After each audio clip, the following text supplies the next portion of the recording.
Hello दोस्तों, स्वागत है आप सबों का आपके अपने चैनल पर। दोस्तों, आज हम लोग गणित पेडागोजी का एक बहुत ही इंपॉर्टेंट चैप्टर को पढ़ने जा रहे हैं, जिसका नाम है एनसीएफ 2005। आपके सीटेट में किसी भी विषय के शिक्षण शास्त्र में ये टॉपिक बहुत इंपॉर्टेंट है।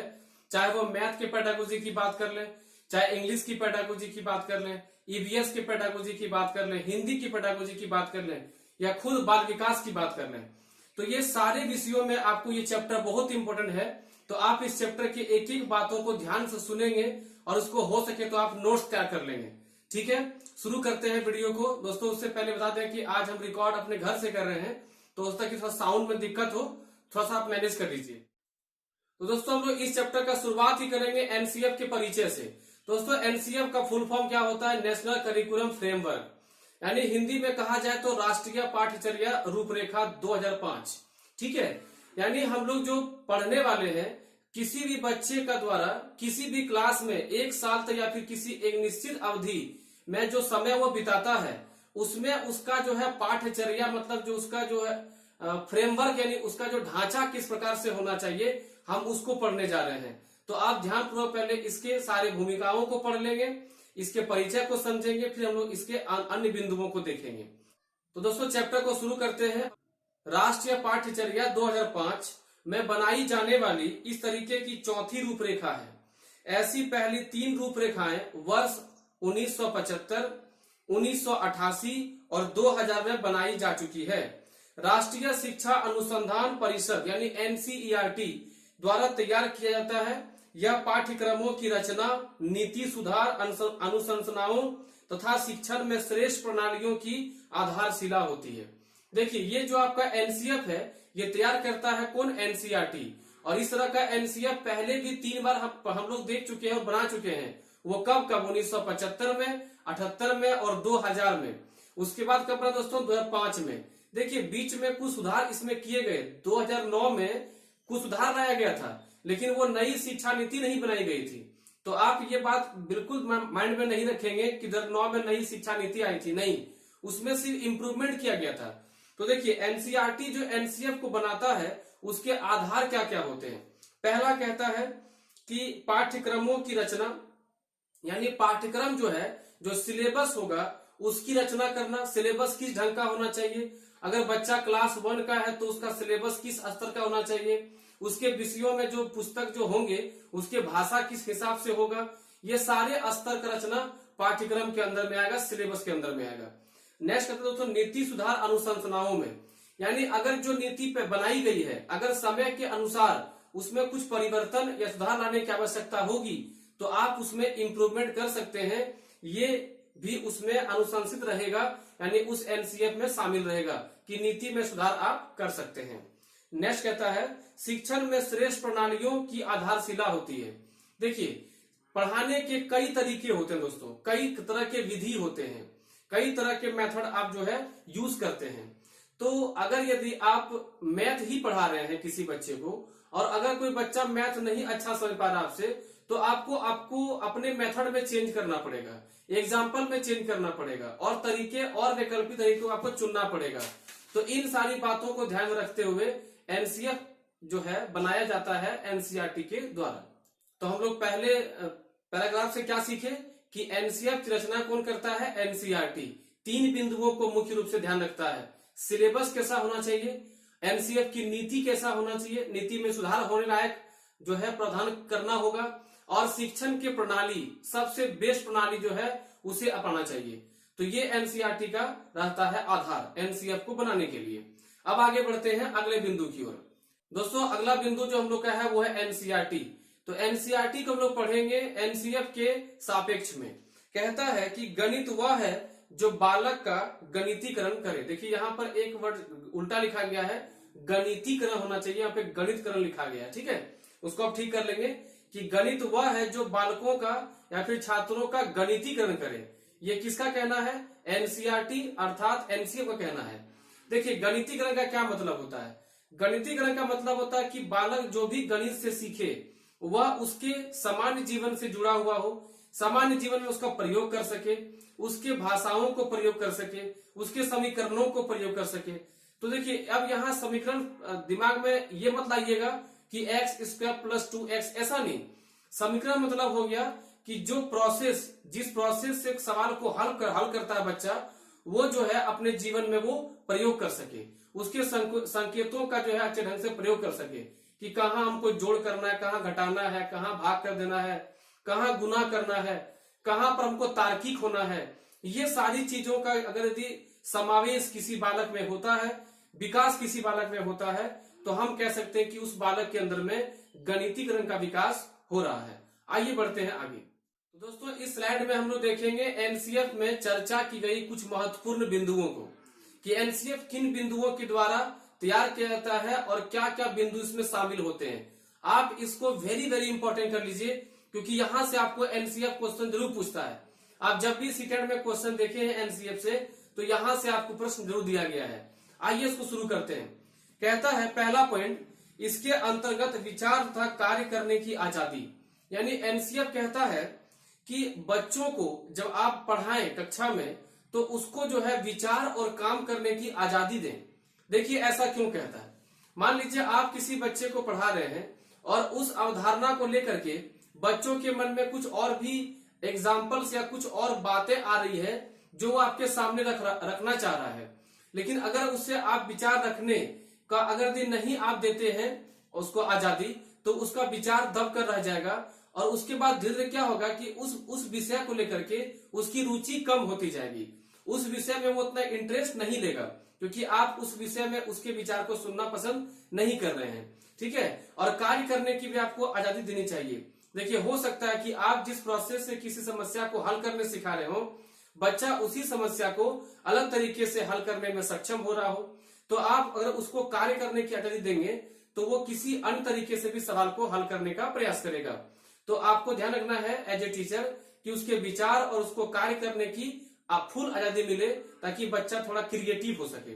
देखिए आगे हम लोग देखेंगे कि एनसीएफ क्रिएटिविटी पे या क्रिएटिव होने पे, रचनावादी होने पर बहुत जोर देगा। तो उसको हम लोग आगे देखेंगे, पहले आगे इसको पूरा कवर कर लेते हैं। देखिए अगला पॉइंट कहता है दूसरों की भावनाओं और कल्याण के प्रति संवेदनशीलता। तो एनसीएफ कहता है कि एक शिक्षक को दूसरों की भावनाओं और कल्याण के प्रति काफी संवेदनशील होना पड़ेगा, तभी आप उस बच्चे के संवेदना को समझ सकते हैं, उसके प्रॉब्लम को समझ सकते हैं, उसके दिक्कत को समझ सकते हैं।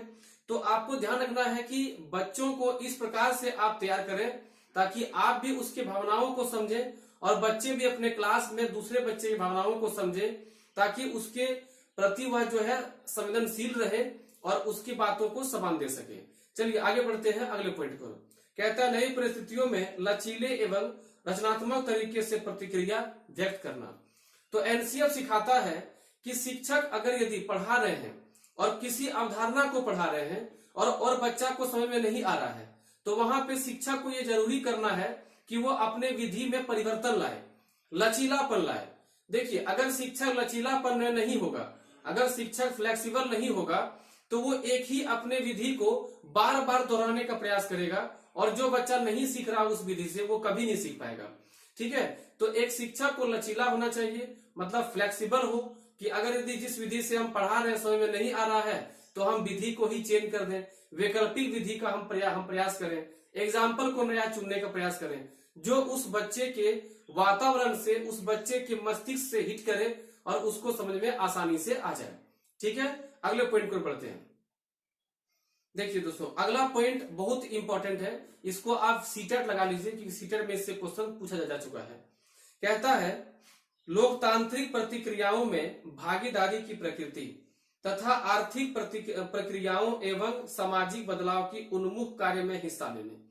देखिए लोकतांत्रिक प्रतिक्रियाओं में भागीदारी, तो आपको ध्यान रखना है कि इसमें जो वर्ड यूज किया गया है लोकतांत्रिक, आप ये वर्ड सुने होंगे दोस्तों। लोकतांत्रिक मतलब होता है कि लोगों के द्वारा ही बनाया गया तंत्र। तो बताइए आप अगर किसी स्कूल के शिक्षक हैं तो वहां पे आपकी जनता कौन है? आपकी जनता आपका विद्यार्थी है। तो आप विद्यार्थी को पूरा छूट दें और विद्यार्थी के अनुसार से आप जो है क्लासेस को ले, ताकि विद्यार्थी को क्लास करने में काफी सहजता हो, सरलता हो और वो आसानी से आपके क्लास को करे और जितने भी आर्थिक या फिर सामाजिक बदलाव हो उस चीज से वो अवगत हो सके, उसको वो चीजें प्राप्त हो सके। ठीक है, आगे बढ़ते हैं। तो दोस्तों अगला पॉइंट जो आपके सामने है यह है राष्ट्रीय पाठ्यचर्या की रूपरेखा इस बात पर बल देती है कि पाठ्यचर्या, पाठ्यक्रम और पाठ्य पुस्तक को ऐसा होना चाहिए जो कक्षा के अनुभव को बच्चे की प्राकृतिक और वातावरण से तालमेल बिठाने में बालकों को समर्थ बना सके तथा सभी बच्चों शिक्षकों को समर्थ बना सके तथा सभी बच्चों को अवसर उपलब्ध कराए। चलिए अब इस पॉइंट को बहुत अच्छे से सुनिए, गौर से ध्यान से समझना है इसको पॉइंट को, क्योंकि इस पॉइंट से भी कई बार सवाल आ चुके हैं। तो दोस्तों इस पॉइंट को आप अच्छे से समझिए, क्योंकि अगर आप नहीं समझेंगे तो इस पॉइंट से कई बार क्वेश्चन आ चुका है और आप एग्जाम में क्या करते हैं, क्वेश्चन और ऑप्शन को आप जो है कंबाइन नहीं कर पाते, जोड़ नहीं पाते हैं, तो आपका उत्तर हमेशा जो है कंफ्यूजन में उल्टा आप मार के आ जाते हैं। देखिए कहता है कि एनसीएफ इस बात पर बल देती है कि पाठ्यचर्या यानी करिकुलम, दोस्तों करिकुलम वो होता है जो किसी एक कक्षा में या फिर पूरे अपने स्कूल जीवन में बच्चा जो अवधि को बिताता है उस अवधि को किस प्रकार से बच्चा जिएगा वो पाठ्यचर्या के अंदर में आएगा। लेकिन पाठ्यक्रम दोस्तों सिलेबस होता है, जैसे एक साल अगर वो क्लास 1 में रह रहा है तो क्लास 1 में उसको क्या क्या पढ़ना है वो उसके सिलेबस के अंदर में आएगा, और क्लास 1 में उसका स्कूल का माहौल कैसा होना चाहिए, कैसे पढ़ेगा और स्कूल में कैसे सीखेगा, ये पाठ्यचर्या के अंदर में आएगा। समझ में आ रहा है आप लोग को। अगला कहता है कि और पाठ्य पुस्तक को ऐसा होना चाहिए जो कक्षा के अनुभव को बच्चे की प्राकृतिक और वातावरण से तालमेल बिठाने में शिक्षकों को समर्थ बना सके और सभी बच्चों को अवसर उपलब्ध कराए। ध्यान दीजिएगा, पाठ्य पुस्तक की बात बहुत इंपॉर्टेंट है। अगर आप किसी पब्लिक स्कूल के अगर किसी बच्चे की किताब देखते हैं तो क्लास 1 का बच्चा का भी किताब बहुत इंटरेस्टिंग बनाया गया है ताकि बच्चा उसमें इंटरेस्ट लेके पढ़े। कभी कभी क्या होता है ना कि बच्चा जो है आकृति को देखने के लिए, इमेजेस को देखने के लिए भी किताब को खोलता है क्योंकि उसको अच्छा लगता है देखने में। और लेकिन अगर हम बात करें गवर्नमेंट स्कूल्स की किताबों की तो उसकी हालत बहुत ही बुरा है, उसमें चेंजिंग लाने की आवश्यकता है। यही एनसीएफ शुरू से ही बोल रहा है कि भाई आप किताब इस तरह से बनाइए ताकि बच्चा के आसपास जो वातावरण है उससे वो जोड़ सके। कौन? शिक्षक। मान लेते हैं कि आप क्लास 1 में हैं और आपके किताब में जो फल का नाम हो वो सारे विदेशी फल का नाम हो, तो शिक्षक बताइए आपको समझाने में बिल्कुल असमर्थ हो जाएगा, क्योंकि आप ना कभी उस फल को देखे हैं और ना कभी आप उसको अनुभव किए हैं। तो इसलिए कहता है कि एग्जाम्पल या आकृति इस प्रकार से हो किताब में ताकि शिक्षक जब पढ़ाए तो आपको रिलेट करके पढ़ा सके, आपके वातावरण से उसको जोड़ सके। ठीक है दोस्तों, अगला स्लाइड आपके सामने है, आप इस स्लाइड को भी वेरी वेरी इंपॉर्टेंट कर लीजिए।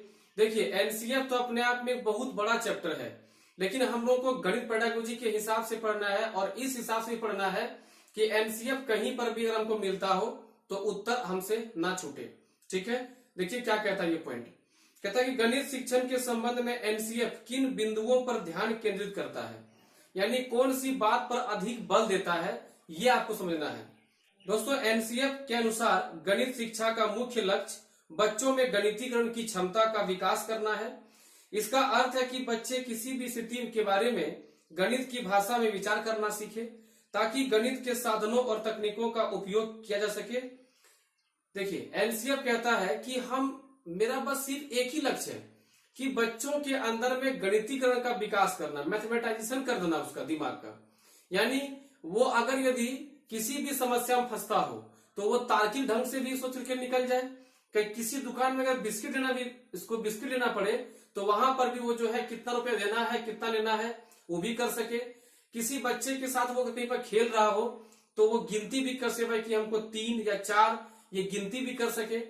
या फिर जब वो बच्चा आगे बढ़े, जब वो अपने जीवन में और आगे बढ़े, क्लास ऊपर उसका जब हो तो उस समय भी उसका सोच काफी तार्किक हो सके और वो बड़े बड़े मैथमेटिक्स समीकरण को भी अच्छे से वो समझ पाए। ठीक है, ये इसका मेन मोटो किसका है? एनसीएफ का। ये इसका मेन जो है क्या कहते हैं लक्ष्य है, उद्देश्य है।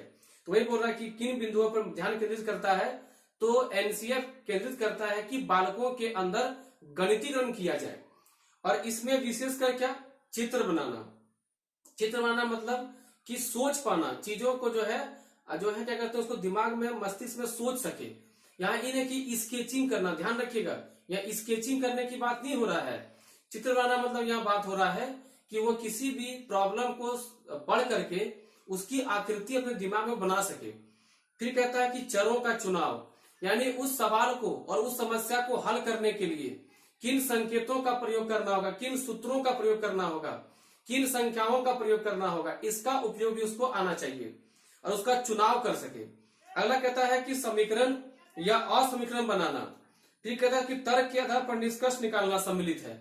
यानी गणितीय गणन के अंदर में चित्रों का चुनाव, चरों का चुनाव, चित्र बनाना, समीकरण या असमीकरण बनाना या फिर तार्किक हो जाना, ये सारे पहलू इसमें शामिल हैं। तो आपसे कोई अगर पूछे कि गणितीय गणन का मतलब क्या है, तो आप उसको अच्छे से समझाइएगा कि देखिए, अगर कोई बालक गणित पढ़ता है तो उसके अंदर में समस्या को समझने की क्षमता, यानी चित्र बनाने की क्षमता, उस समस्या को किस तरह से हल किया जाए, किस अवधारणा का प्रयोग करना है, इसका जो है उपयोग वो करने सीख जाएगा। या फिर जब कभी उसको कोई और समस्या होगा तो उसको तार्किक ढंग से वो उसको समझ पाएगा, उसको अच्छे से हल कर पाएगा।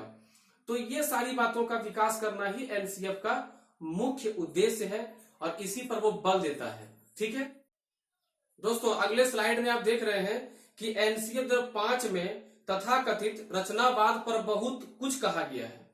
यानी एनसीएफ अगर आप पूरा पढ़ते हैं तो एनसीएफ में हर जगह पर बस एक ही बात पर जोर दिया गया है कि बच्चे को क्रिएटिव बनाया जाए, रचनावादी के ओर उसको ले जाया, रचनात्मकता की ओर उसको ले जाया जाए।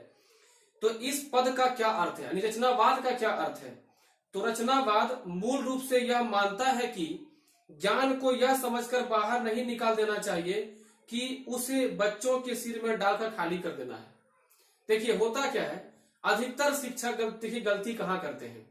शिक्षक समझते हैं कि बच्चा जो है क्लास 1-2 में भी है, एक तरह से उसके दिमाग को डब्बा समझता है कि खाली डब्बा है, जो हमको आ रहा उसमें लिखा दो बोर्ड पे, समझा दो, समझे ना समझे दिमाग में किसी से उसे घुसा देना है। तो ये करने के लिए एनसीएफ कभी भी नहीं कहता है, क्योंकि एनसीएफ कहां पे ध्यान दे रहा है? रचनावाद पे, क्रिएटिविटी पे ध्यान दे रहा है। तो एनसीएफ कहता है कि हमें ये प्रयास करना चाहिए कि अर्थपूर्ण अधिगम के अंतर्गत बच्चों द्वारा अपने ज्ञान का निर्माण करना स्वयं शामिल है। यानी आप इस तरह से अवधारणाओं को सिखाइए, उसे इस तरह से पढ़ाइए किसी भी चीजों को कि बच्चा खुद से किसी भी क्रिएटिविटी, किसी का निर्माण कर सके, किसी भी अवधारणा निर्माण कर सके और उसको खुद स्वयं करके उसको सीख सके। अब आगे देखते दोस्तों, कहता कि यह शिक्षार्थियों को सक्रियता से व्यस्त रखकर क्रियात्मक रूप से होता है। स्कूलों को इसके लिए बच्चों को हर एक संभव अवसर उपलब्ध करवाने चाहिए। यानी अगर आपको बच्चे को क्रिएटिव करना है तो उसको किसी न किसी काम में व्यस्त रखना है, लेकिन वैसे काम में व्यस्त रखना है जिस काम का कोई अर्थ हो। मान लीजिए काम तो ये भी है कि बच्चा बोले कि एक काम करो, तुम जो है ईंट लो, उसको तुम फोड़ते रहो, तो ये भी तो काम हुआ। लेकिन उसको क्रिएटिव बनाने के लिए आपको उसको वैसा काम देता कि उसके अंदर में क्रिएटिविटी का विकास हो। तो एनसी नहीं कहता कि अर्थपूर्ण कामों की ओर हमको ध्यान देना चाहिए। तो अब मुझे उम्मीद है कि आपको एनसीएफ अच्छे समझ में आ गया होगा, आप इसके नोट्स तैयार कर लेंगे। फिर मिलते दोस्तों अगले वीडियो में, तब तक के लिए जय हिंद।